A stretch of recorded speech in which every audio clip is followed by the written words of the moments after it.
In the opening scene, Lord Reggie Hastings slips a green carnation into his evening coat before attending a dinner party at Mrs. Windsor's house in Belgrave Square. He converses there with Esme Amaranth, a married playwright, and Lady Locke, cousin to Mrs. Windsor, a young widow who has only recently returned to England after a 10-year absence. Uddharan Chennai. Some days later, Lord Reggie, Mr. Amaranth and Lady Locke, together with her 9-year-old son Tommy, are guests at Mrs. Windsor's countryside cottage near Dorking. An additional guest is the mysterious Madame Valtesi, whose one good action, she claims, was to marry the only man not in love with her when young. Lady Locke is initially attracted by Lord Reggie, but becomes increasingly disturbed by his wearing of the green carnation and what it symbolizes about his flippant attitude to life.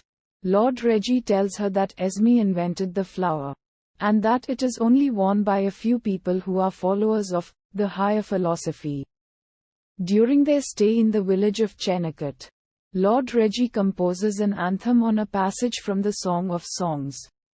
Together with Mr. Amaranth, he flatters the High Church curate Mr. Smith into allowing him to coach the village choir in singing it at Sunday service and directing them from the church's organ. At the village fete on Monday, held in Mrs. Windsor's garden, Mr. Amaranth assembles the local schoolchildren and addresses them incomprehensibly in a lecture on the art of folly, to the outrage of their national school teachers.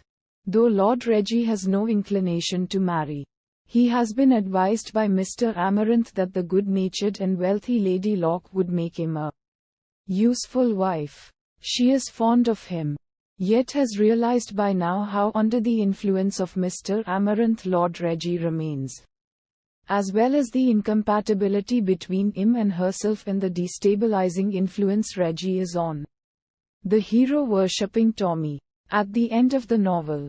Therefore, she firmly rejects his proposal, telling Lord Reggie that, as well as knowing it would only be a marriage of convenience to him, she could never accept a man whose whole behavior and conversation is only an imitative pose. Lady Locke then decides to take Tommy to the seaside, while Mr. Amaranth and the disgruntled Lord Reggie cut short their week in the country and return together by train to London.